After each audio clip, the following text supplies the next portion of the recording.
Que antes tuve en el nido de un gran árbol, hermano que yo tenía en el jardín de la infancia, donde hoy día caminará o habrá vuelto a ser el barro, donde hoy noche descansará como una piedra sin sepulcro, como una piedra sin sepulcro.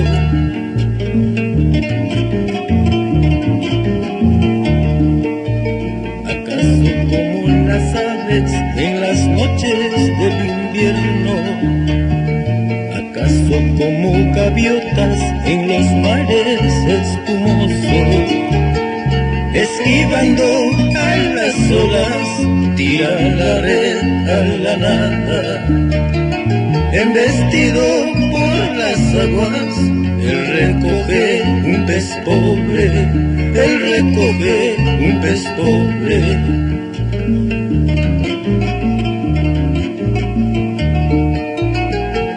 ¿Cuándo será esa noche sin el grito del silencio? ¿Cuándo será ese día de la aurora sonriente, donde tú y yo, mi gran hermano, volvamos a reunirnos, volvamos a abrazarnos?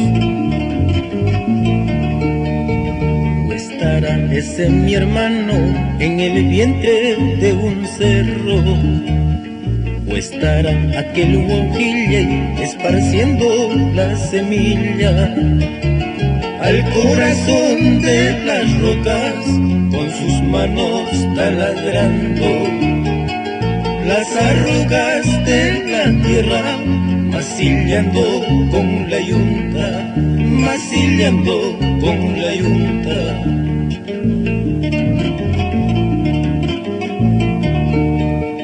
¿Cuándo será ese día de la aurora sonriente?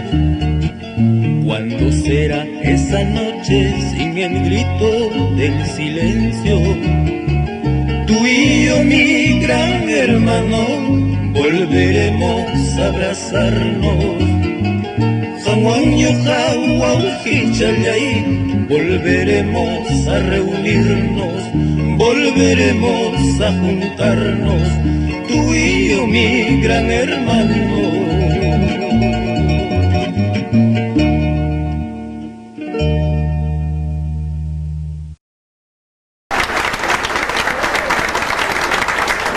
Bien, nuestra recomendación al público presente. Vamos a presentar al doctor José Noracán. Un fuerte aplauso, por favor.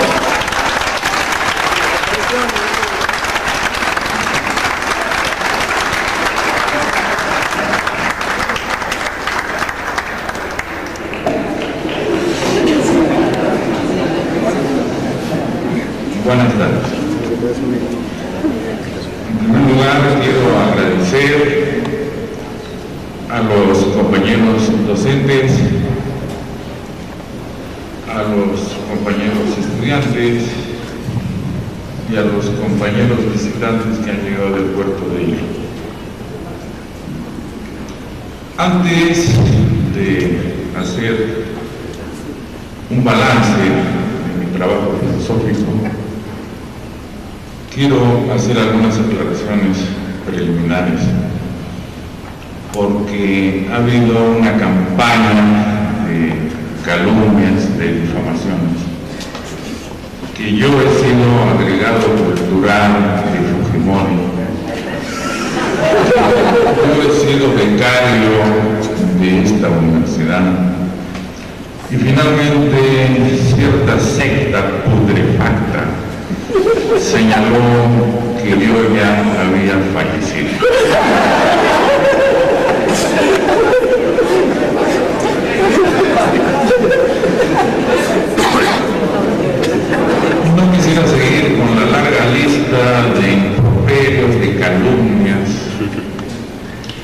Van a disculpar que tenga que referirme a qué pasó después del 24 de diciembre de 1989, cuando todavía Caballo Loco, alias Alan García, era presidente de la República.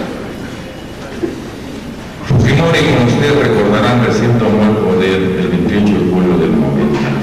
Yo estoy en México desde el 24 de diciembre de 1989. Si bien es cierto que Montesinos ha estudiado conmigo en el Colegio Militar el año 59 y 60, felizmente no es de mi promoción la octava del Colegio Militar, porque el quinto año lo hizo en la Escuela Militar de Chorrillos. Hay que hacer estas precisiones porque como todavía no han acabado los Vladimireos, entonces es necesario puntualizar.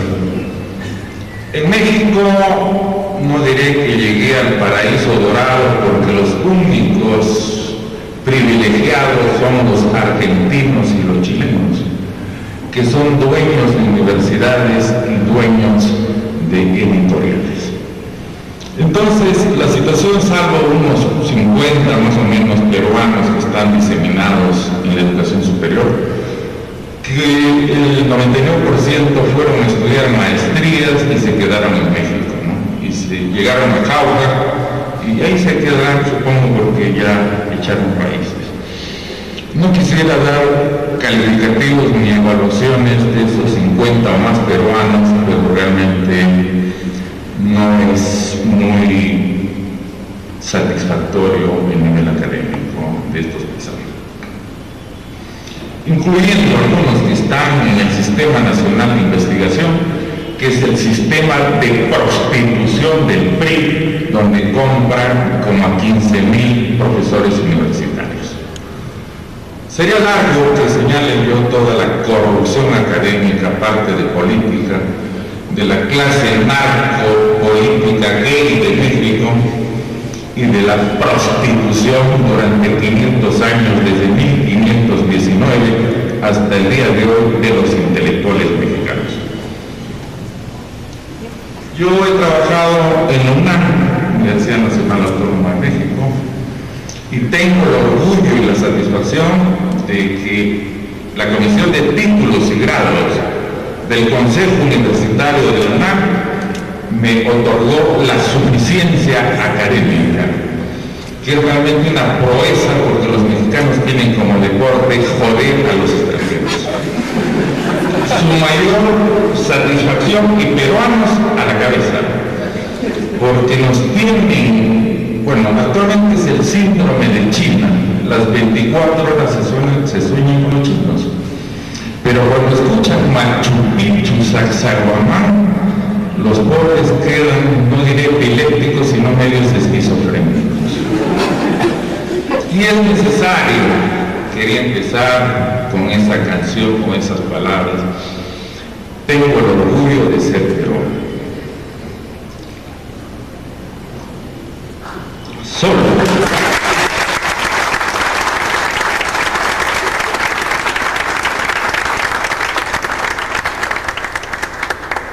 Solo cuando uno ha podido estar fuera, ha podido comprobar qué es el Perú.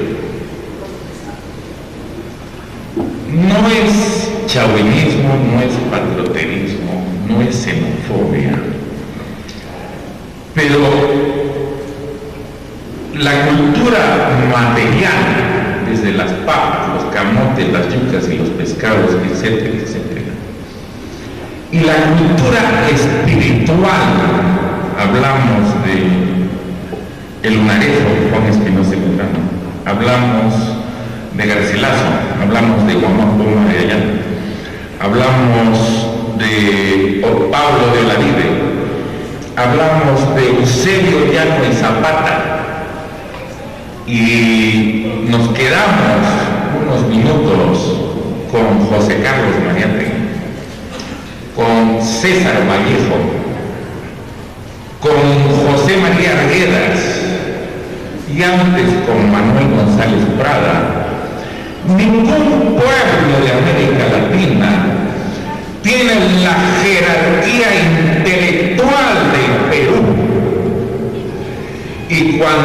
ve que hay rejas acá, que hay monumentos de militares en estos claustros, hemos regresado a la barbarie.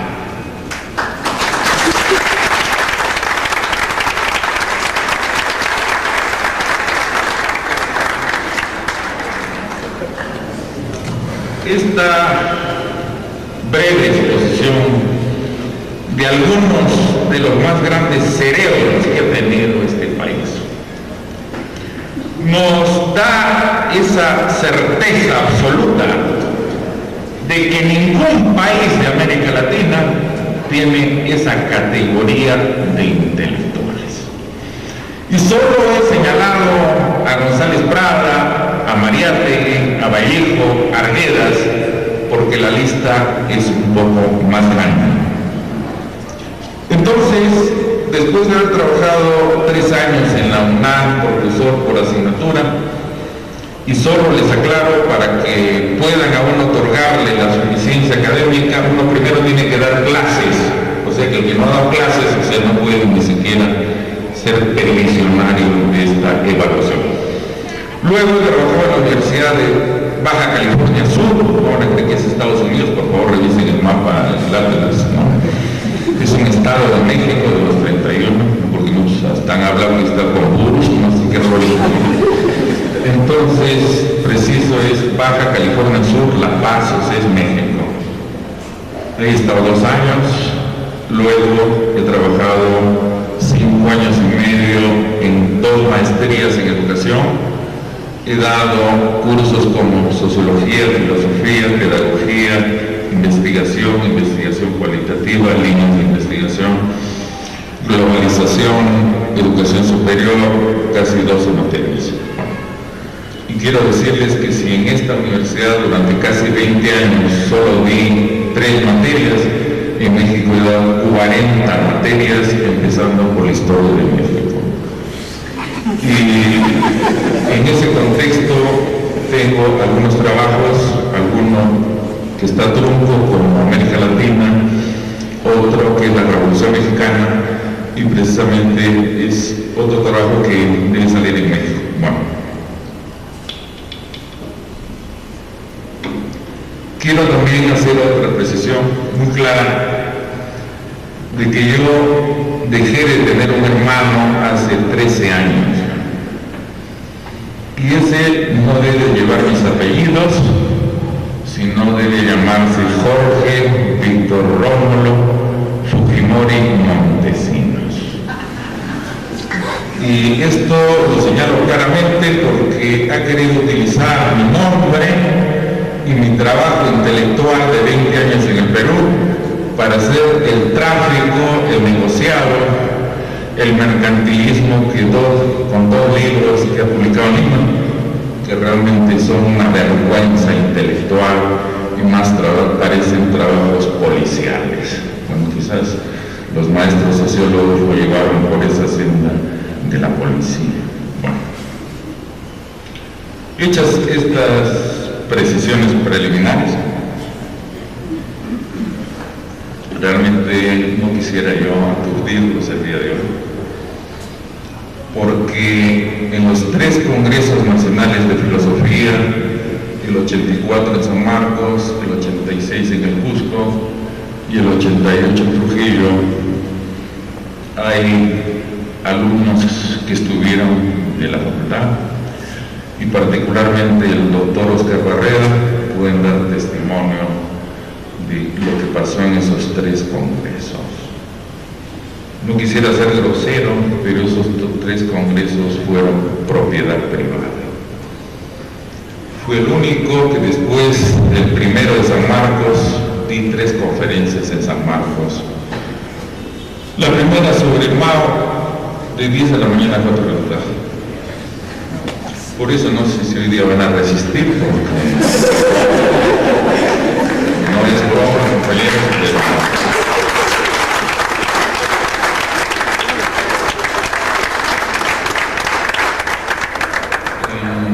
la Universidad del Cusco, el año 86, quisieron sabotearme todos los oportunistas a nivel de profesores, y les volteamos la tortilla y tomamos por asalto el paraninfo y expusimos nuestro libro Filosofía.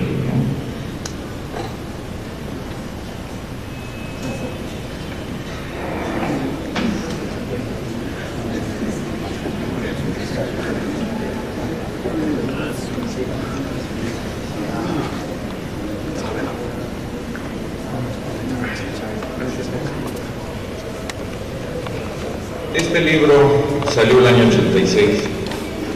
Esta es la segunda edición mexicana.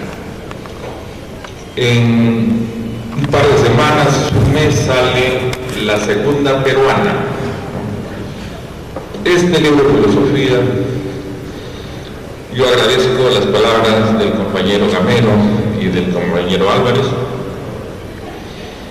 En relación a mi tesis doctoral, que la sustenté en el aula que está arriba, el 1 de abril del año 1974, entre 5 de la tarde y 11 de la noche, en que solo intervinieron 3 jurados de 5, porque si no nos hubiéramos ido hasta las 4 de la madrugada probablemente.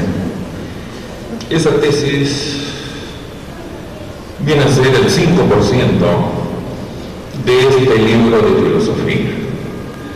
Y en el nuevo prólogo que hago a este trabajo, agradezco en primer lugar la generosa acogida que ha tenido este libro, y en segundo lugar agradezco también a los piratas que sacaron mi libro. Creo yo que es una de las maneras como el estudiante puede avanzar en el proceso cognitivo. Yo no quisiera humillar a todos ustedes, pero realmente la situación bibliográfica es vergonzosa, por no decir otros calificativos, ¿no? Quizás mi mayor negocio, entre comillas, de México fue los libros, ¿no? Es pavorosa la diferencia en cantidad y calidad de lo que uno puede encontrar en la librería Gandhi, por ejemplo, y lo que he visto en Lima. Entonces, este libro, ¿qué virtudes tiene? Y como el discurso desde Tierra del Fuego hasta el Río Bravo, estoy hablando de México en Argentina, es la hermenéutica, que yo la he bautizado como maméutica, que viene de mamíferos, de mamá. Bueno, no les quiero seguir explicando otras connotaciones, porque tiene en México muchas connotaciones. El subtítulo es antimitológica, antiteológica y antihermenéutica. Y acá quisiera precisar, antes de que se duerma, de que la hermenéutica, si alguno se ha dado el trabajo de leer a Gadamer, su obra que es citada por parte de todos sus adeptos, que es Verdad y Método, y alguno quiere actualizar toda esta discusión, llego yo a las 4 conclusiones siguientes. Según Gadamer, la hermenéutica no es método. Si no es método, ¿qué cosa será?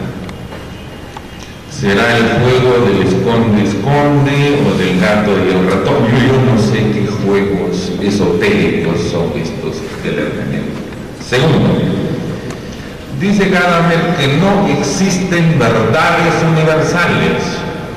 Yo pregunto, si hay ciencias, tecnologías, artes y humanidades, que son las 4 bases de la cultura humana, entonces, ¿para qué hacer filosofía si no hay verdades? Tercero, dice que viva la teología, y cuarto, abajo la ciencia. Este discurso esquizofrénico, si no sé si conocen el diccionario de hermenéutica.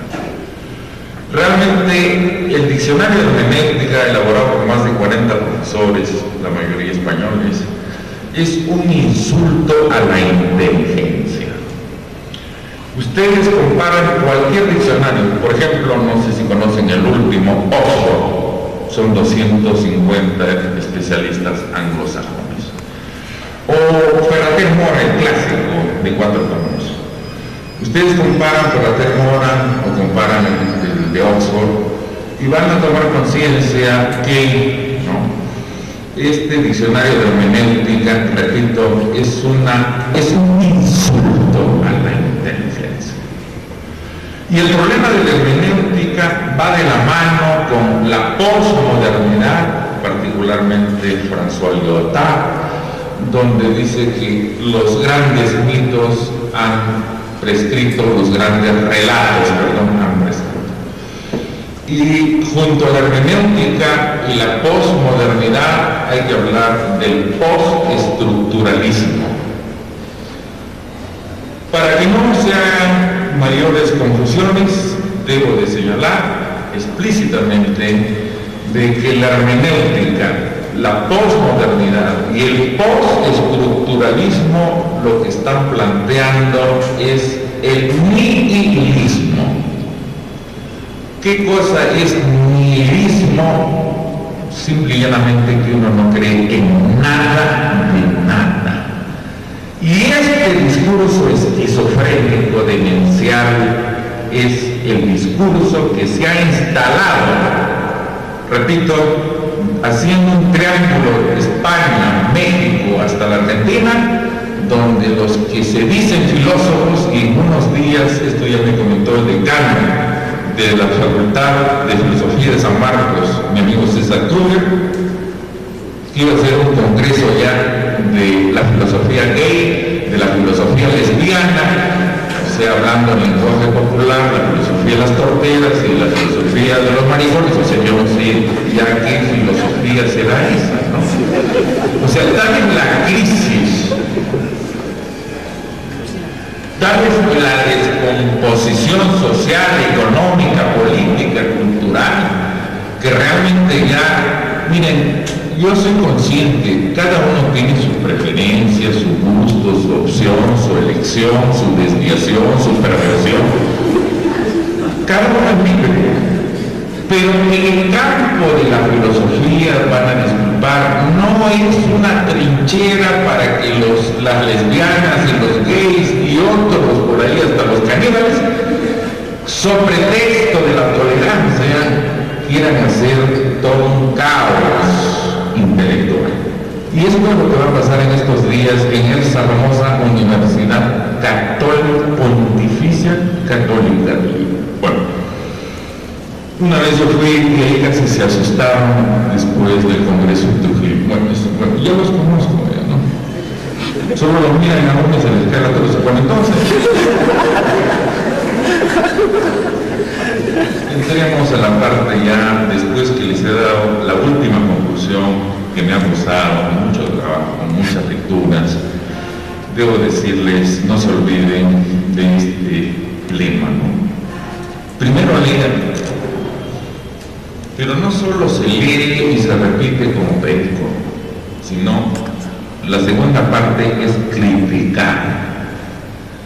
Y creo que eso ha sido un poco lo que comentaron mis compañeros, que una vez más agradezco su intervención, Gamero y Álvarez. Si no hay crítica, compañeros, no hay filosofía. Si uno no se saca de la cabeza los mitos religiosos, vamos a estar como en México, y esa fue mi tragedia. Los que dan filosofía en México, todos han sido seminaristas o han sido curas pedófilos. Entonces ustedes se imaginan la situación de una crisis sistémica, que quienes dan filosofía debieron ser sacerdotes religiosos, pero jamás profesores de filosofía. Y lo que está ocurriendo en el Perú, gracias a gente que todos los días anda con una botella de alcohol, en que desaparece filosofía, desaparece la historia del Perú, claro, lo están chupando todos los días, pues terminamos que la filosofía, la historia del Perú ya no interesa, y como Chile ya es dueño del Perú, entonces ¿para qué estudiar la historia del Perú? Mejor estudiamos la historia de Chile. Bueno,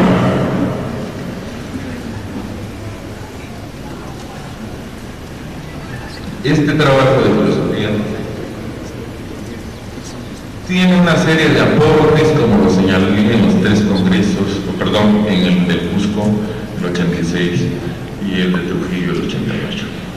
¿Cuáles son mis contribuciones? Algunas ya han sido señaladas por mis compañeros, pero yo quisiera precisar. Primero, por primera vez, invito a todos los que estén interesados, se elaboran 4 mapas conceptuales.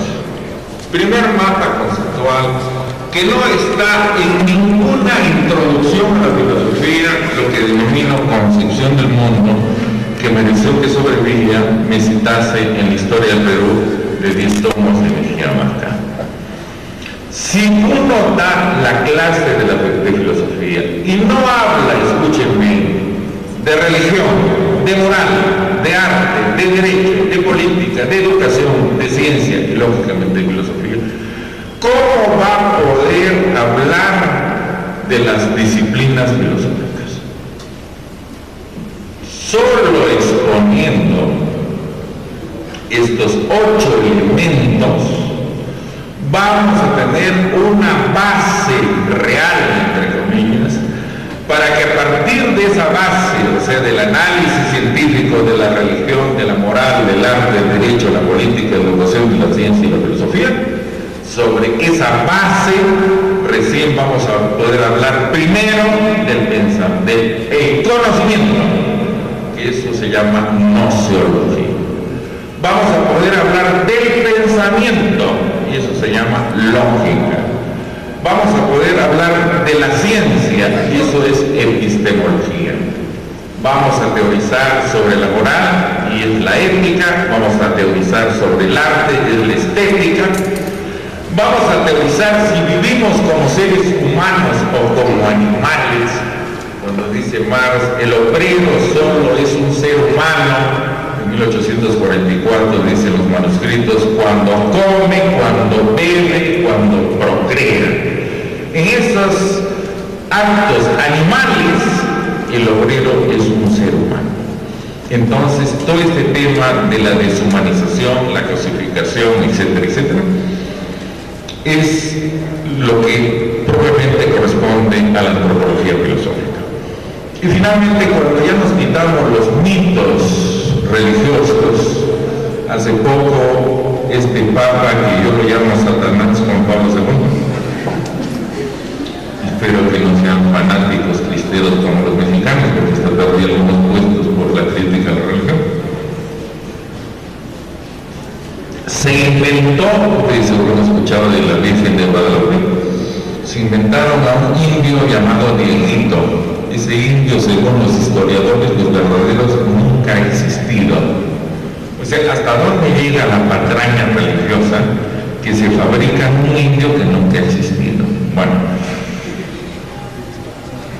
esta fundamentación que estoy haciendo de la estructura de la filosofía, a partir de la gnoseología, la lógica, la epistemología, la ética, la estética, la antropología filosófica y el ateísmo, solo se pueden desarrollar cuando previamente hemos visto la religión, la moral, el arte, el derecho, la política, la educación, la ciencia y la filosofía.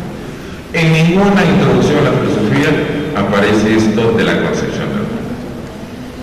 El otro mérito en esta segunda parte es el orden y la sistemática. O sea, cómo hemos podido tratar de establecer un orden dentro de la anarquía internacional, no hablo nacional, sino internacional, en cada una de las disciplinas. La tercera parte, que propiamente fue la ponencia que presenté en Trujillo, que le costó la vida a Yusti, profesor de la Católica, ¿no?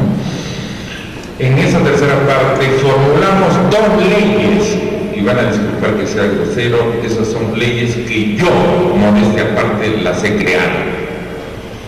Una la llamamos ley de la alienación idealista y la otra la ley de la desalienación materialista.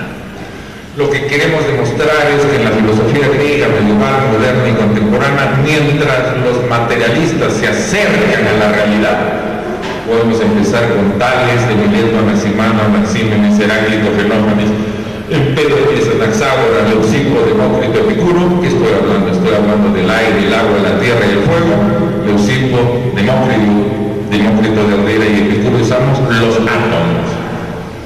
Podríamos seguir con los idealistas griegos, igual en la filosofía medieval, en la moderna y en la contemporánea.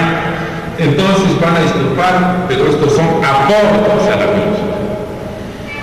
Entonces, no ha habido una valoración de mi libro, estoy hablando de La gente fuera de San Agustín, de que la mediocridad, porque si no pueden a veces ni hacer una ponencia para un congreso, entonces la mediocridad los obliga a tratar de secundar mis aportes a la filosofía.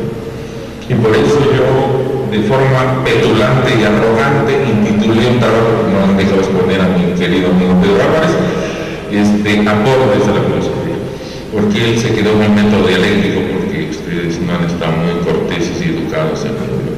Entonces,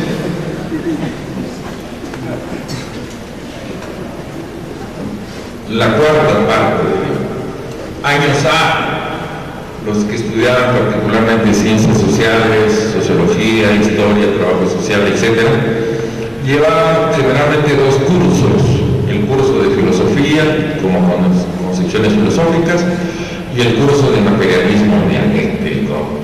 Y en esa cuarta parte, digamos que acá aparece como tercera, pero sí es cuarta parte, las proposiciones 12, 13, 14, 15, intituladas Falsificadores, Mistificadores, Revisionistas, Premisas históricas del marxismo, del leninismo, del maoísmo, Biobibliografía de los clásicos, 3 etapas del materialismo dialéctico histórico. Yo no digo que las he creado ni las he inventado, lo que he hecho es sistematizar estas 4 proposiciones.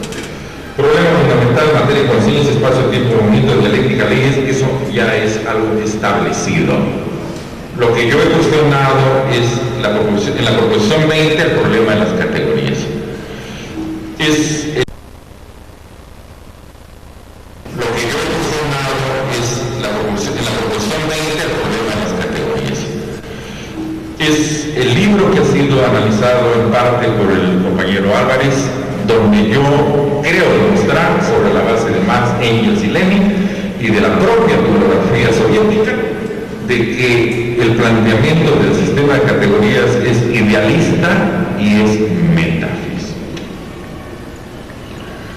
Y luego la proposición 22, que viene a ser otro de los aportes personales, la diferenciación, que también ha sido señalada por mis colegas, entre enajenación y alienación. Que yo sepa, ningún polaco, checo, húngaro, búlgaro, ruso, etcétera, etcétera, vietnamita, chino, nadie, todos han dicho que enajenación y alienación es lo mismo. Enajenación, postulo yo, se da en las relaciones económicas, en el ser social. Y la alienación se da en la conciencia de cada ser humano. En términos generales, la enajenación se da en las relaciones socioeconómicas y la alienación se da en las relaciones ideológicas. Por eso ya he pedido varias veces disculpas, ¿no? Porque tengo que decir, ¿no? Porque es mi obligación lo que he hecho y lo que no he hecho, ¿no? Entonces, la mediocridad, especialmente de los especialistas en la historia de la filosofía peruana, los ha nublado, los ha obnubilado y no quieren reconocer lo que está más claro que el agua, ¿no? Entonces, esto significa el libro de filosofía. El otro libro que tengo acá a la mano, Filosofía de la Educación, propiamente fue que ha recibido una bomba atómica de sobrevilla, ¿no? Yo me río, porque como digo en el prólogo a filosofía, si el libro está mal, entonces por favor escriban otro. Es gente como el famoso adagio del perro del hortelano. no comen ni dejan comer. Y entonces yo estoy totalmente seguro que fácil es criticar, pero formular propuestas, y por eso en México les digo, este libro ha tenido como 4 ediciones. Entonces yo estoy más que satisfactorio porque es un libro que genera el interés, o sea, no digo que este es una enciclopedia porque ese es otro discurso, pero mínimamente lo que tratamos de demostrar a partir del concepto de educación. ¿Qué es educación? La educación es la formación integral de la personalidad. Cuando hablamos de formación integral, hablamos de formación moral, de formación artística, de formación intelectual o científica y formación física. Partiendo de ese concepto, lo que hago es simplemente demostrar que en el Perú, estamos hablando en 1988, creo que ahora es peor, no existe formación moral, porque la escuela es autoritaria, porque la moral tiene carácter de clase y porque los medios de comunicación, en lugar de dar valores, dan antivalores. Segundo, no hay formación artística porque los profesores en primer lugar no tienen ni la formación específica, porque no hay infraestructura. Salvo el glorioso colegio militar que teníamos a Morales, el pintor, en el resto de colegios no había proyectores, no había slides, o sea, hablaban de Goya, de Manet, de Toulouse-Lautrec, de Cézanne, de Renoir. A lo mejor algunos quieren ustedes que juegan en el upa, papá. Y se habla de Beethoven, de Mozart, de Bach, etcétera, y solo han escuchado música chicha, la tecno-chicha. Entonces digo yo, no existe formación artística, no se han formado los profesores, no hay infraestructura, el arte tiene un carácter de clase y los medios de comunicación, ¿cuál es el nivel que existe en la humanidad? Estamos en el nivel de la tira cómica y del catecismo. ¿Cuál es el nivel cultural de la humanidad? Y este es un poco este cuadro de Bruegel, que para mí Bruegel y el Bosco son dos de los genios de la pintura, ¿no? Donde van a ver ustedes un ciego que arrastra a otro ciego. Esa es la humanidad. Del Pato Donald a Harry Potter. Ese es el nivel cultural de la humanidad. Entonces yo les agradezco antes de concluir, porque realmente yo los podría tener hasta las 4 de la tarde fácilmente. Los convoco y les agradezco a todos su presencia, porque si no asumimos la responsabilidad moral e intelectual frente a la desgracia, a la crisis social, económica, política y cultural de este país, realmente si a Chile nos ha digerido, y ya a lo mejor vamos a hacer ya una neocolonia de los chilenos, ¿no? Y a elementos perversos como César Lévano, que de pura casualidad revisé una Caretas, una revista donde convergen las lesbianas, los gays y los soplones, ¿no? Dice Lévano que lo mejor que podemos hacer es aliarnos con el Brasil. Miren, pareciese que este periodista, entre comillas, es un retardado, retrasado o tarado. Porque si ustedes revisan la historia de América Latina, debido a que los españoles en el Perú, fundamentalmente Bolivia y Ecuador, se quedaron en la cordillera de los Andes por el oro y la plata, el Perú hasta el siglo XVII fue la primera potencia mundial en plata. Recién después del XVII fue México hasta el día de hoy. Ustedes revisan las estadísticas, hoy día México es 1, Perú es 2. Pero en oro sí los llevamos lejos, como en la comida, no acabo en qué los llevamos. En comida les damos 10-0. Bueno, es que hay tantas taras que he escuchado. que la música mexicana, que los machos mexicanos. ¿Cómo puede ser ese país de machos que escuchan a Juan Gabriel y se echan de nalgas al piso?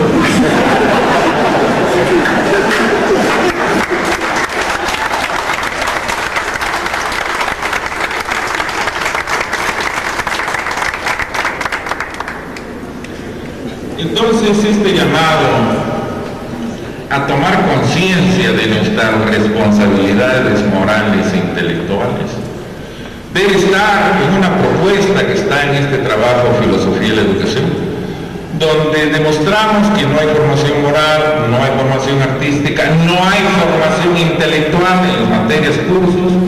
Empezamos con las materias instrumentales, las matemáticas, hablamos del español, hablamos luego de la historia, de la economía, de la psicología, de la filosofía, de las ciencias naturales, etcétera, etcétera.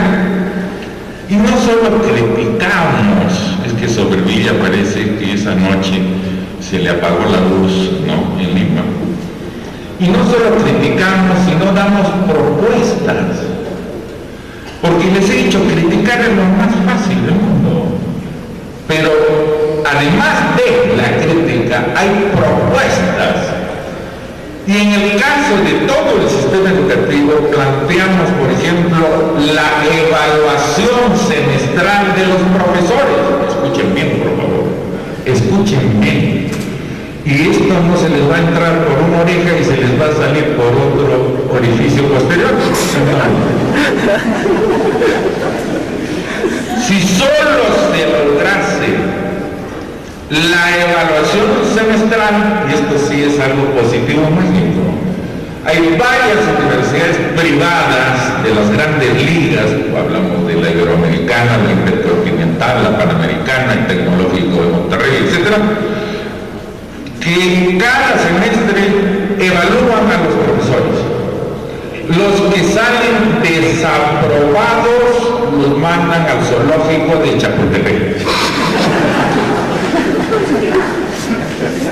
Parece que esta idea no ha tenido trascendencia. Yo digo, si esto, porque por lo menos lean Mariátegui, los 7 ensayos de la interpretación de la realidad, el problema de la educación y particularmente la reforma universitaria. Porque parece que muchos que no saben qué es el derecho de tacha, la cátedra libre, la asistencia libre, la libertad de cátedra, perdón, el cogobierno, etcétera, etcétera, y la cátedra paralela, ¿no? Porque tal como veo las cosas, realmente la crisis es casi total en el país. Y particularmente en la cuestión cultural y en la cuestión educativa. Debo de anunciarles de que en un mes y fracción sale la segunda edición, repito, de filosofía, ¿no? Sale la guerra Chile-Bolivia-Perú, la tercera edición, que es prologada por Macera y por Virgilio Rueda. Y sale el libro que he traído acá como primicia, que se llama Mitos Universales y Latinoamericanos. ¿Qué es lo que he tratado de demostrar en Mitos Universales y Latinoamericanos? Que a lo largo de 6.000 años, desde Mesopotamia, Egipto, la India, China, Grecia, Roma, Mesoamérica, 700 tribus de caníbales, hay que saber historia. Y los Andes, la mayor cultura que hubo antes de la llegada de los genocidas Hernán Cortés y Pizarro, que ya por higiene pública, ya por inercia lo sacaron de la Plaza de Armas, que en estos 6.000 años las clases dominantes han utilizado la religión, la moral, el arte, el derecho, la política, la educación, la ciencia y la filosofía para controlar a la humanidad. Y que la base, el sustrato de la mitología está dada por la religión. Si ustedes simplemente se ponen a pensar en el mundo musulmán son 1.200 millones, más de 50 países. Toda esta gente está parametrada por el Corán. Si hablamos de la llamada cultura occidental y cristiana, está parametrado por las Sagradas Escrituras, por la Biblia.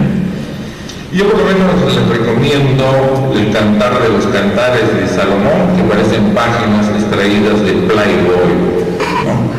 Si es que no leyeron la Biblia, por lo menos, ¿no? Bueno, y sería larga la crítica y el análisis de la Biblia. Si vamos a los países asiáticos, es la religión budista o es la religión pragmática en la India. O sea, lo que quiero demostrarles es que hasta la idiosincrasia de cada pueblo, el ser, pensar y actuar está dentro de los parámetros de la religión. Y si uno se sale de esos parámetros, entonces ya no va a ser controlado por la clase dominante. Entonces de ahí que acá en el Perú van a ver ustedes que hay el señor de Locumba, el señor de la caña, el señor del cañazo, el señor de los telesbores, el señor del pisquizagua. O sea, no acabo yo con todos los señores vírgenes, etcétera, etcétera, porque ese fue el gran negocio desde que nos conquistaron. Cada cerro le han puesto una cruz, ¿no? Y en esas cruces han colocado el sol y la luna. Yo no sé qué tienen que ser el sol y la luna, que son las deidades de los antiguos peruanos, ¿no? Entonces, la religión, como ya lo dijo Carlitos Marx, mi más querido amigo, que la religión es el opio del pueblo. Y mi otro querido amigo Engels dice que la religión es el reflejo fantástico en la cabeza del hombre, mediante el cual los fenómenos terrenos cobran forma de supraterrenos. Antidiuri, 1878. Bueno, no estoy dando la cátedra del seminario marxismo, que era mi propiedad en esta facultad, pero es necesario a veces precisar cosas, ¿no? Porque hay marcianos, marsólogos y etcétera, que nacieron en Marte, que hablan oronda y irondamente de Marx y nunca leyeron a Marx ni a Lenin, ni menos a Marx, porque les da pataleta cerebral. Bueno, entonces,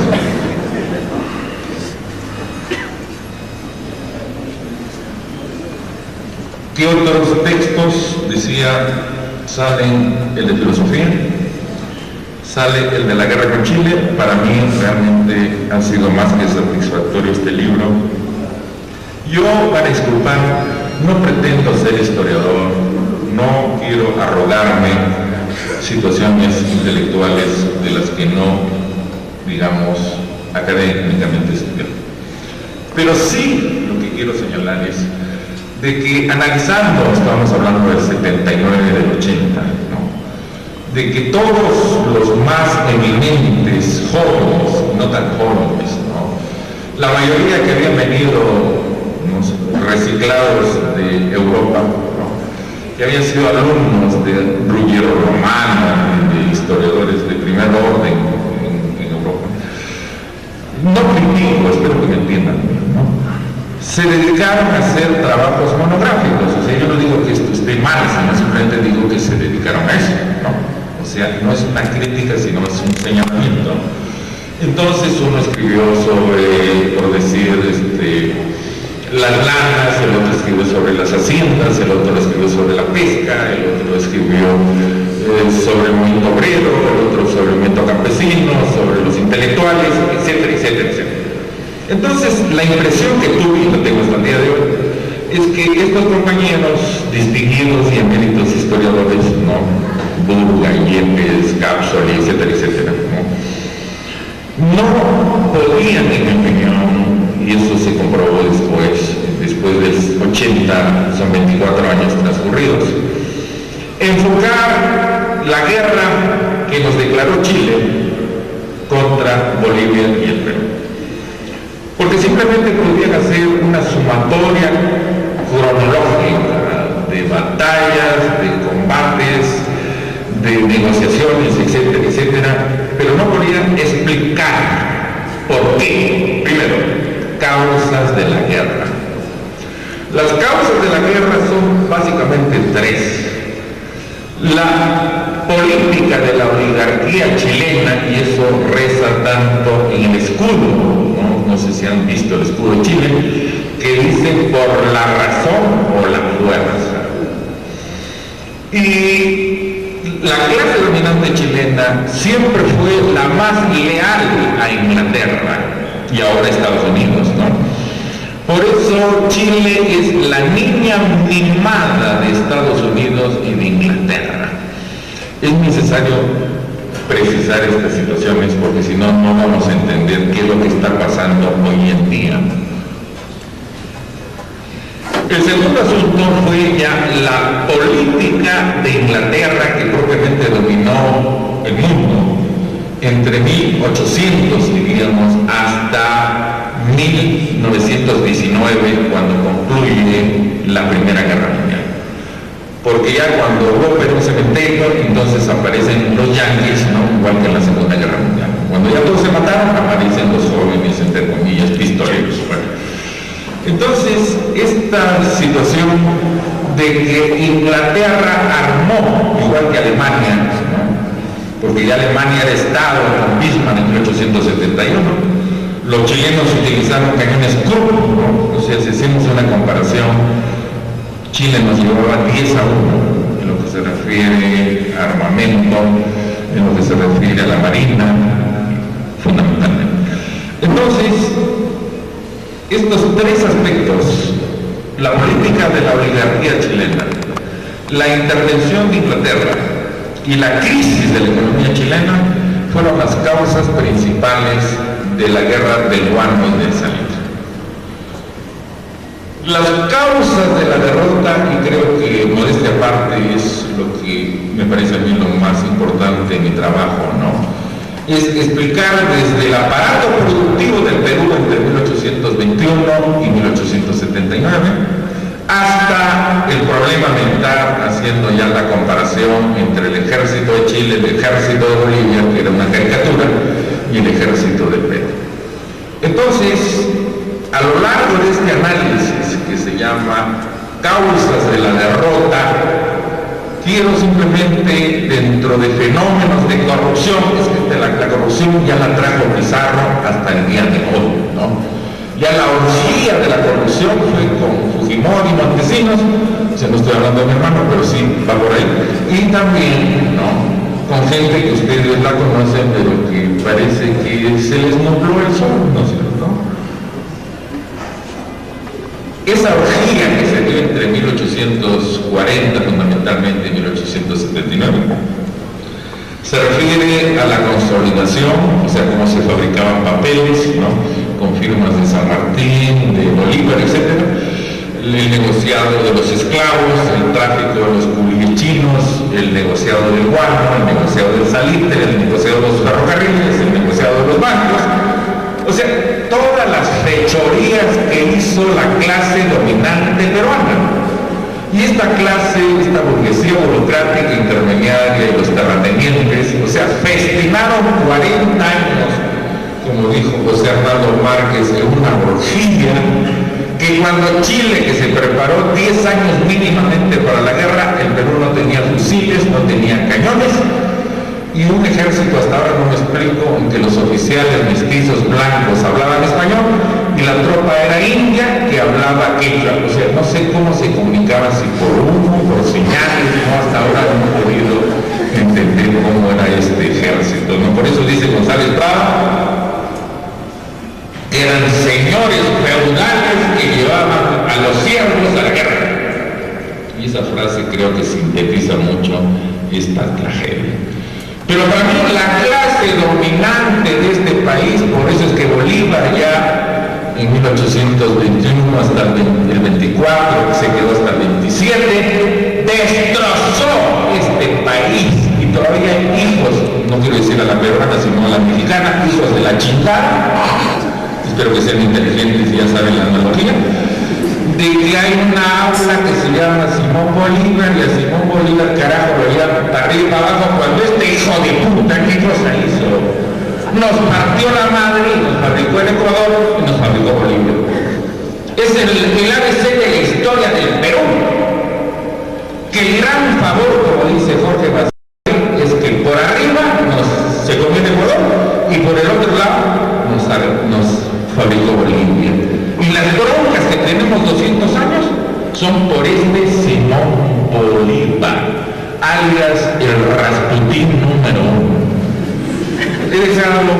trabajito que se llama Morelos Morelos Revolucionario, y no es por quedar bien con los mexicanos, les voy a demostrar. Y Bolívar Reformista, que debió llevar otro título, Bolívar Hijo, ya saben de quién. Bueno, entonces, ¿qué es lo que demuestra? Que Morelos decía, escúchate, vamos a confiscar esta hacienda. La mitad de las tierras es para los campesinos sin tierras y la otra mitad es para la caja del ejército. Ese era Morelos, José María Morelos de Pavón, o sea, el cura mexicano. Y antes que se me vaya, el padre de la independencia de México, ¿de dónde eres? A ver, ¿hay alguno que estudia por lo menos decentemente historia de América Latina y me diga quién es el padre de la independencia de México? Es un peruano, Fray Melchor de Talamantes, en 1808. El cura Morelos son 1810 hacia adelante. Talamantes, cura que probablemente fue expulsado por subversivo del Perú, se quedó en México y al virrey ya le planteó la independencia de México.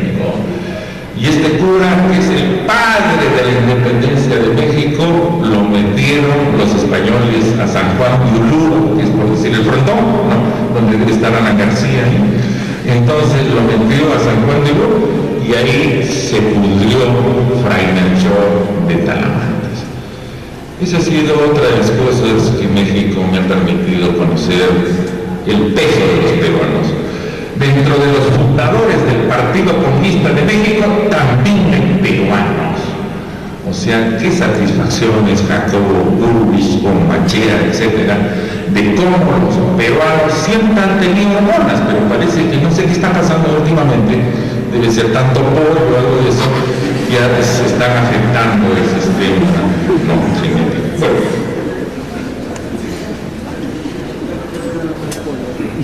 ¿qué hace Simón Bolívar?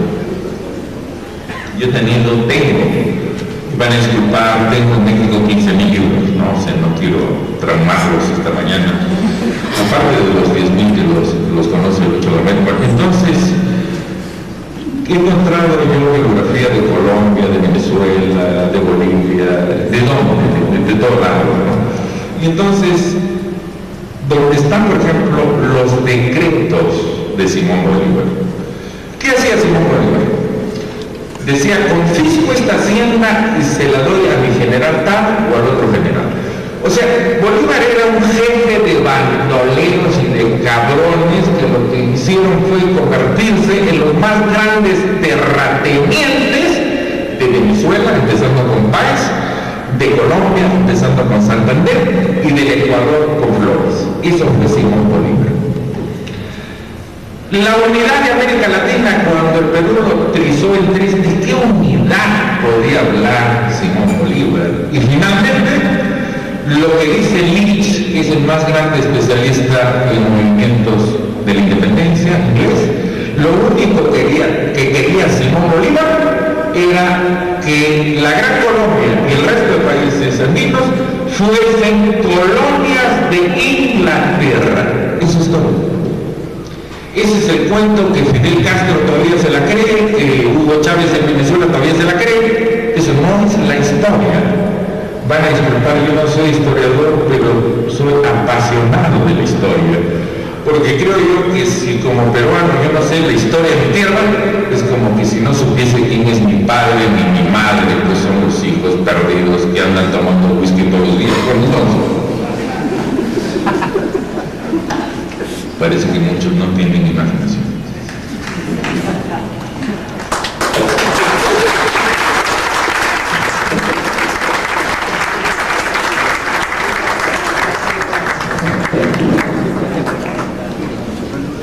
Sigamos con el libro Mitos, ¿no?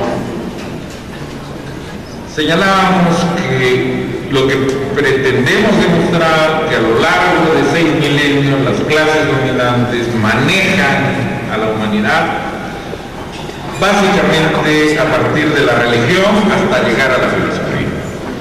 Pero lo que también establecemos en este trabajo es que ha habido minorías que han luchado contra los mitos, pero desgraciadamente han sido minorías.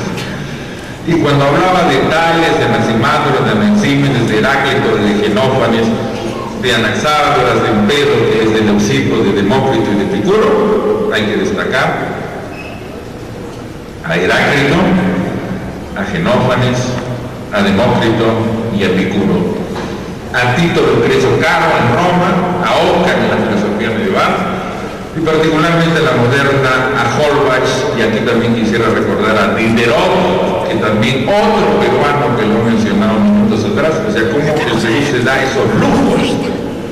Pablo de Olavide tuvo amistad y relaciones con Diderot, que es el más grande enciclopedista y propiamente el que dirigió la enciclopedia. Entonces, por eso, cuando uno empieza a escarbar, a revisar el pensamiento peruano, esa letra de la canción "Tengo el orgullo de ser peruano", pues es absoluto. Y muchos hasta ahora, incluyendo intelectuales, etcétera, etcétera, nunca han tomado conciencia de cuál es el significado del Perú desde 1532. No quiero hablar ya, porque lo he señalado, que los Andes es lo más grande en tecnología en América, ¿no? Y a veces los cusqueños son modestos al decir que Cusco es la capital arqueológica de América del Sur, es de América, porque si alguien conoce algo de México, simplemente les voy a contar un chiste porque seguro no lo conocen, ¿no? Discutían unos mexicanos cuál era la cultura superior en México. Entonces uno decía son los toltecas, otros los olmecas, que son los cabezones, otros decían no son los mayas, no, otros decían los aztecas porque han matado más cristianos, ¿no? Se los han comido más rápido. Entonces decía, alguien interviene y dice, no, la cultura más grande de México, escuchen bien, es la tolteca.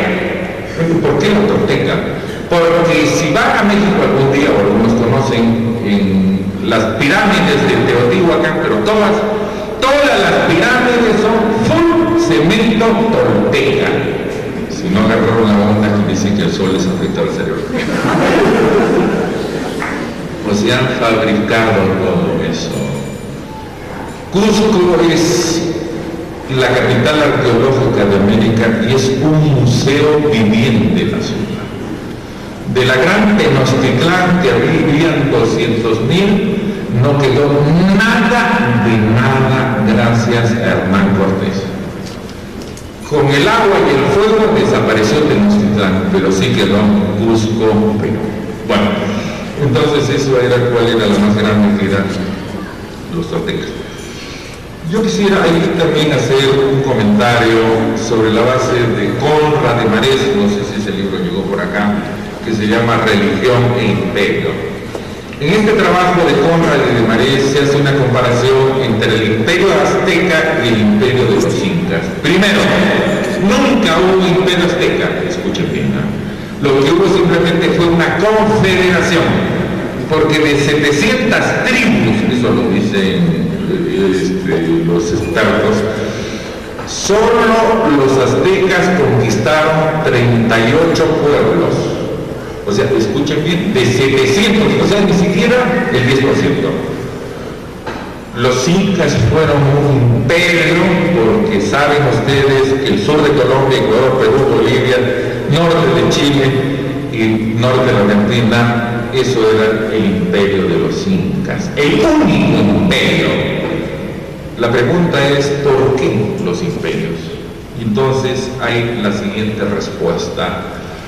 Dentro de la cantidad infinita de dioses de Mesoamérica, el dios más desgraciado tipo Fujimori se llamaba Huitzilopochtli. Era el dios que pedía sangre. Y ustedes pueden revisar en Hernán Cortés, en Hernán Díaz del Castillo, en Torquemada, y especialmente en la maravilla de las maravillas que se llama Bernardino de Sahagún, ¿no? Hay ediciones en un tomo, en 2, en 4, etc.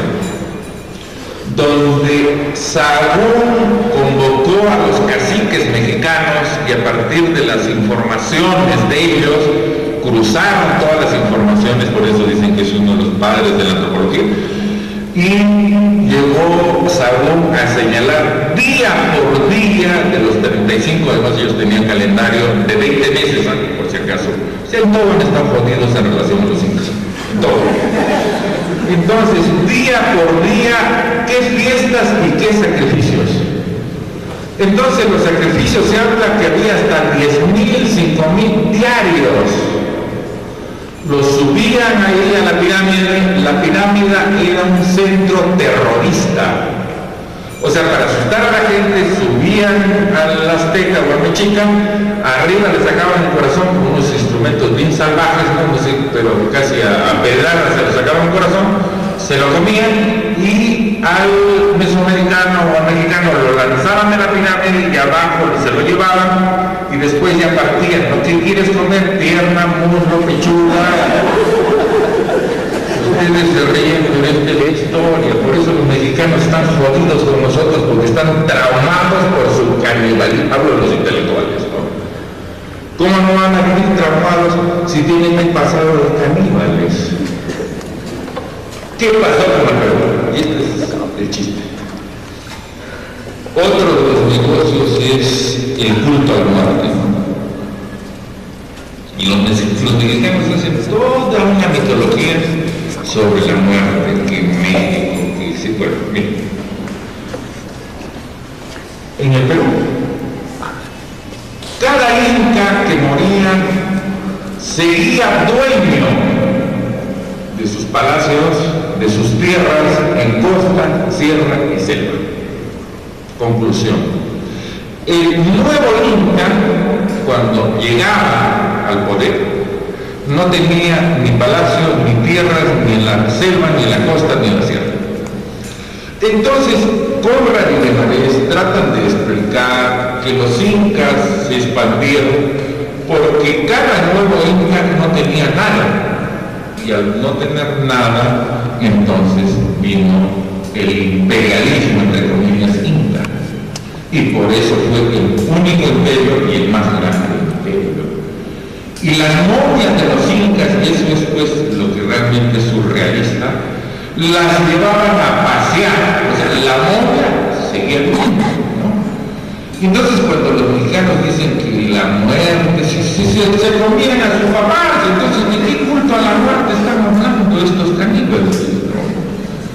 No sé si entendieron la historia, pero lo que quiero demostrarles es que acá sí era verdadero ese culto, porque la momia del Inca seguía viviendo y sus familias, o sea, las famosas panacas reales, se dice 12, seguían con sus palacios, con sus tierras, etcétera, etcétera, etcétera. Bueno, entonces volviendo a mitos universales latinoamericanos.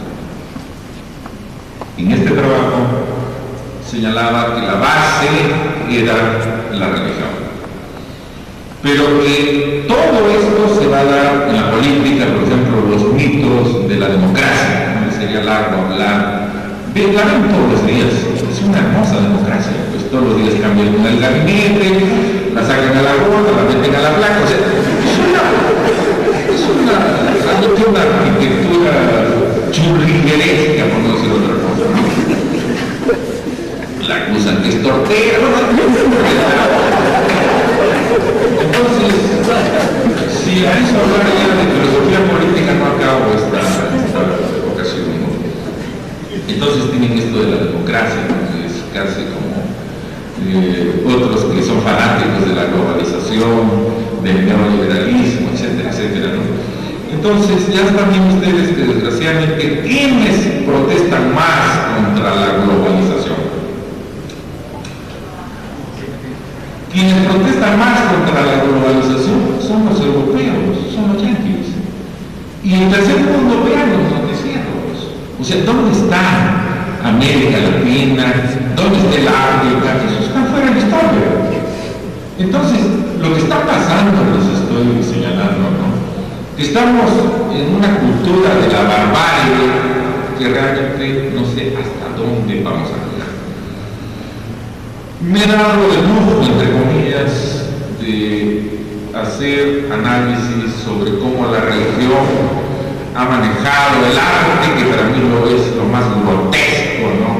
Yo no consigo que la música de Juan Sebastián Bach la toquen en una iglesia donde está infestada de curas pedófilos, de monjas lesbianas, etc., ¿no? Para mí es una herejía que a Bach lo toquen en las iglesias.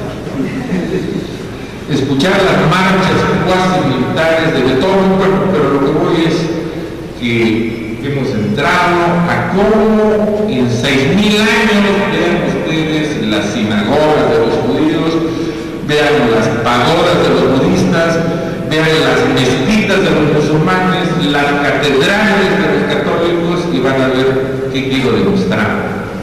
O sea, cómo la arquitectura, la escultura, la música, la poesía, etcétera, etcétera, las ha manipulado la religión 6.000 años. Y eso en el arte he hecho un largo discurso, ¿no?, sobre la literatura en América Latina, para no cansarnos, concluir con la última parte que creo que les va a generar algún interés. La última parte tiene los siguientes autores de América Latina. Primero, Jorge Luis Borges. Segundo, Pablo Neruda. Tercero, Octavio Paz. Y cuarto, si son inteligentes, saben qué es el cuarto. Bueno, entonces, ¿qué digo de Borges? Yo les aclaro, soy filósofo convicto y confeso, pero hay obligaciones que me ponen contra la pared a estudiar historia, meterme en la literatura, etcétera, etcétera, porque digo yo, si uno sabe ADC del marxismo, y espero que entiendan bien, hay dos cosas dentro del marxismo. Uno, el aspecto moral, y dos, el aspecto intelectual. Los burros no pueden ser marxistas. Cuando lean la vida y la obra de Marx, de Engels, de Lenin y demás, van a ver de qué cosa estoy hablando. El proletariado tiene que tener como dirigentes las inteligencias, un Mariátegui, un Vallejo, un Larguera, eso es inteligencia. Y eso es marxismo peruano. ¿De qué se espantan? Se les cae la truza, se les cae el mono. Que escuchan de Marx es como me hablan del cubo. Les estoy diciendo, yo soy orgulloso de ser peruano, porque tener un González Prada, un Mariátegui, un Vallejo, un Arguedas, esos son marxistas, carajo, como dice la canción Vive el Perú, carajo. Entonces, que vengan que los marxistas y que Cuco, como esta universidad 15 años lo han sometido a la iglesia porque está en misas negras allá por Cataluña, no.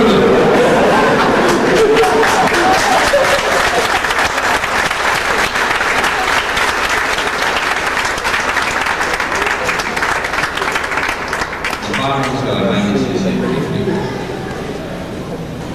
¿Cuál es el problema de Borges? Es forma, escuchen bien los compañeros de literatura, sin contenido. Anoten bien, por favor. O sea, escribe bonito para todos los niños light y niñas ultra light, pero escribe babosadas. Dos, Neruda. El mito son los mitos perversos de la literatura de América Latina. Dice un intelectual, un crítico literario, que así por kilos se agarra la poesía de Neruda, y por lo menos de 1.200 páginas, 800 hay que tirarlas a la basura. Yo digo, toditas, carajo, se van a la basura. Es que tienen compañeros que leer. Si no leen, estamos en la barbarie, o sea, en el aprismo, en el patria roja, estamos puestos en...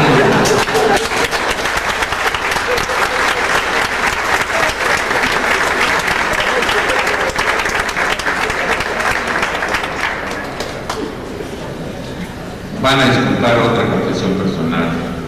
En 2 años, 40 años que este cerebro solo lee, critica y construye. Ya 40 años. Cuando me dicen, ¿qué hago en las vacaciones? Leo. ¿Cuál es su hobby? Leo. Y sigue la vida. Si uno quiere ser intelectual, o quiere ser filósofo, o quiere ser historiador, etcétera, etcétera, tiene que leer. Pero cuando uno lee, tiene que criticar, si no se están masturbando. Junto a la lectura y a la crítica construye. Pero se han leído como pericos, como es la costumbre que trajeron estos desgraciados españoles. Una escuela libresca, repetitiva, memorística, desligada de la táctica. Entonces tenemos pues 500 años. Felizmente no estamos tan jodidos como en México, digo, porque allá la crítica es una herejía. O sea, los intelectuales, ese es otro capítulo del libro, donde está Alamán, está el liberal, otro liberal, está Sierra, está Caso, está Vasconcelos, los principales intelectuales, ¿no? Mora, Alamán, Sierra, antes Barrera, Caso, Vasconcelos, etc., Alfonso Reyes, etc. Todos los intelectuales mexicanos en 200 años de república tienen las siguientes características. Primero, odian al indio. Segundo, y ese es otro de los mitos que todos creen que quieren a los indios. Recién se enteraron que había indios cuando el subcomediante llamado Marquitos, el internauta, el 1 de enero apareció el CSAL, me parece que no agarran la onda algunos todavía, ¿no? Se enteraron en México que había indios. Adoran a España a morir. Y esa es la gloria nacional que tenemos, llamado Manuel González Prada, que es el escritor más panfletario del idioma español, que una de sus especialidades era cortar la cabeza a los curas y cortar la cabeza a los españoles.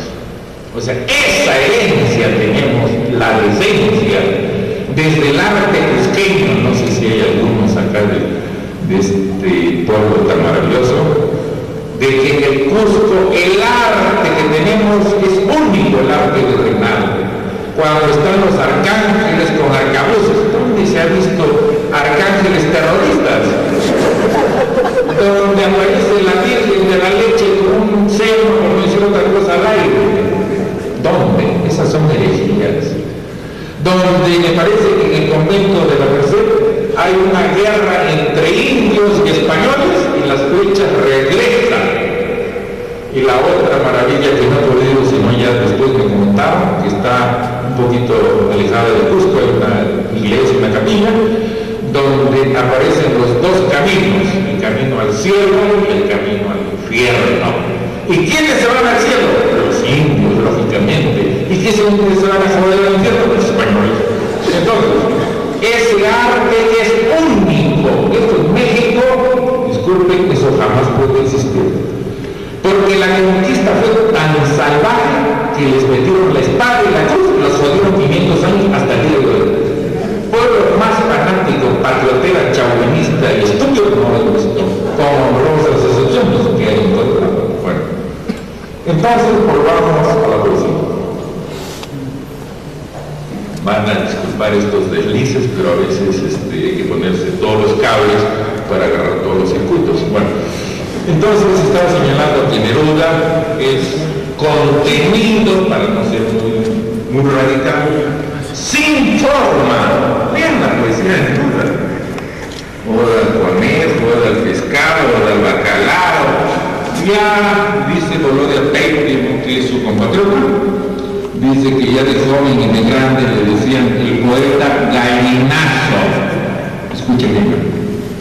Hay este que es gallinazo, pero hay otro que es el cuarto, que espero que ya hayan respondido, que es el pichón de cóndor. Si son inteligentes ya saben esa historia. Tercero, Octavio Paz. Octavio Paz sin contenido y sin forma. Es la nada canonada. El canibalismo del verso y la orgía de la palabra. Nada de nada. Cuando da juicios históricos, defiende la conquista, lo defiende a Cortés, dice que la Nueva España era un reino. Yo les digo, sí era un reino porque seguro tuvieron los reyes malos. No agarraron a ustedes.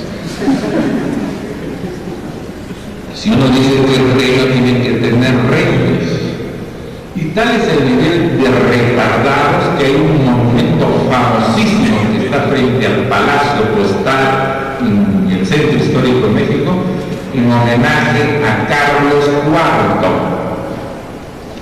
Carlos IV fue la vergüenza de España. Mientras él se iba a casar patos, su mujer se iba a casar con Godoy y a Gallinazo. Y entonces que le hagan un monumento a Carlos IV, disculpen, es como si nosotros ya había un monumento Pizarro, hacemos uno al mago. Bueno, entonces, frente a este panorama tan catastrófico en que Borges es un poeta que tiene forma pero no tiene contenido, Neruda tiene contenido pero no tiene forma, y en tercer lugar Octavio Paz no tiene ni contenido ni forma, ¿qué queda? Espero la respuesta de todos ustedes a grito pelado. Hay golpes en la vida tan fuertes, yo no sé, golpes como del odio de Dios. ¿De quién estoy hablando? Gracias a mi compañero Muñoz Churqui, que lo conozco ya hace siglos, estamos hablando de César Vallejo. Y César Vallejo, junto con Omar Khayyam, poeta persa de 1100, son los dos grandes poetas de la historia de la humanidad, con la pequeña diferencia que mientras Omar Khayyam solo cuestiona la mitología religiosa, César Vallejo cuestiona los datos eternos, los heraldos médicos, etc., cuestiona la mitología religiosa y tiene un compromiso con los oprimidos, los explotados, los hambrientos. Entonces, por eso César Vallejo cierra el libro con Gianfranco, una experta inglesa, con Bosch, un experto alemán. Dice Gianfranco y dice Bosch que el poeta más grande de Hispanoamérica es César Vallejo. Yo digo el poeta más grande de la humanidad después de Omar Khayyam se llama César Vallejo. Este es un poco este libro de mitos universales, repito, donde hablamos de filosofía, hablamos de arte, hablamos de literatura, hablamos de poesía, etcétera, que propiamente para mí ha sido satisfactorio, ha sido el esfuerzo de varios años, ¿no? Y que creo que de una o de otra manera inaugura mi regreso al Perú, ¿no? Con este libro de mitos, porque después, a mediano plazo, debe salir ya mi diccionario de filosofía y trabajos menores. O sea, lo que quiero decirles es que son 40 años en que esta máquina tiene que pensar, porque hay gente que no quiere pensar y porque es una obligación moral, intelectual, que cuando uno se ha identificado con los menos favorecidos en la sociedad, por la propiedad privada, por las clases, por la lucha de clases, etc., entonces creo que es una obligación moral de nosotros, ¿no?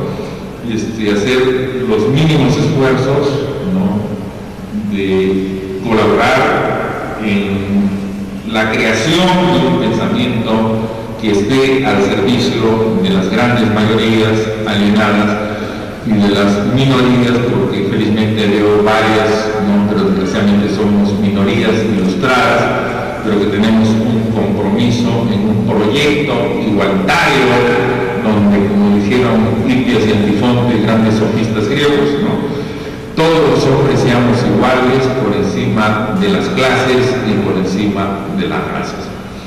Finalmente, una vez más, agradezco la invitación de los compañeros docentes, de los compañeros alumnos, y probablemente ya en algunos meses ya quizás podamos establecer ya conferencias o seminarios de manera ya más sistemática para disculpar el aparente desorden, aparente repito, porque realmente para mí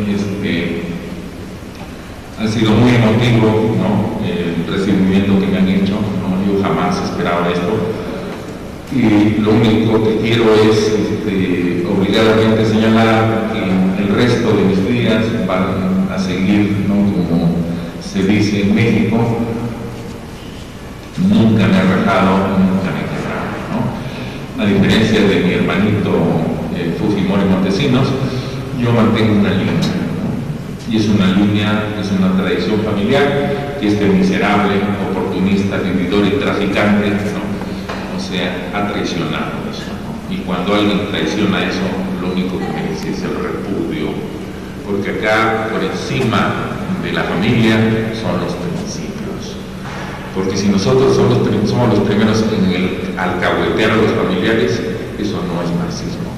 He dicho, hay dos categorías, una categoría moral y una categoría intelectual. Yo no estoy para alcahuetear a nadie, van a disculpar. Entonces, una vez más, yo hubiera querido estar un par de horas más, pero no quiero que hagan una huelga de hambre innecesaria, ¿no?, o alguien se caiga del tercer piso, entonces yo no quiero ser responsable de nada. Muy agradecido y muy buenas tardes.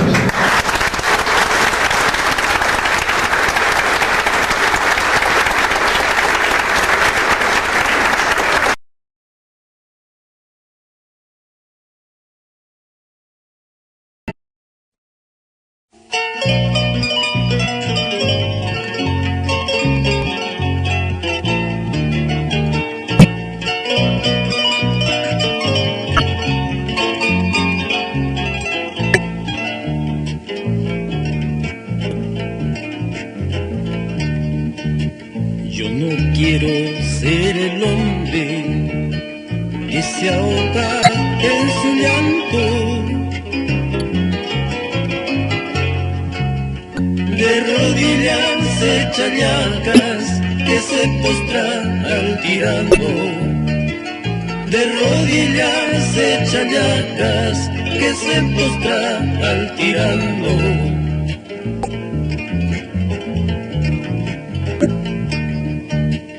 Yo quiero ser como el viento que recorre continentes y arrasar tantos males, estrellarlos entre rocas, y arrasar tantos males, estrellarlos entre rocas.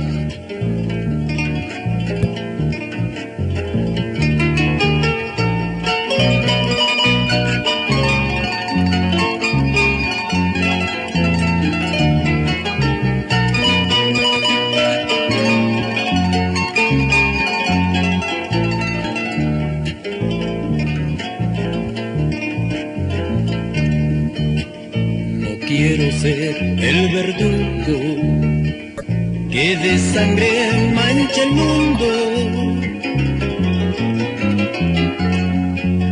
ni arrancar corazones que buscaron su libertad, ni arrancar corazones que buscaron su justicia.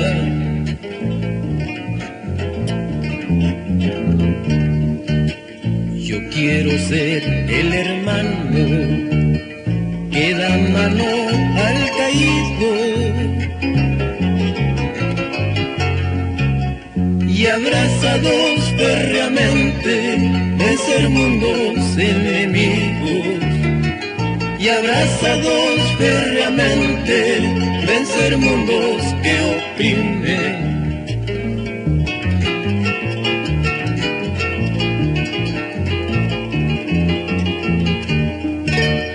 Para que vivir de engaños, hermanos, de palabras que segregan venenos, acciones que martirizan al hombre, tan solo por su capricho y dinero, tan solo por su capricho y riquezas. ¿Para qué vivir de engaños, hermano, de palabras que segregan veneno, acciones que martirizan al hombre, tan solo por su capricho y dinero, tan solo por su capricho y riqueza?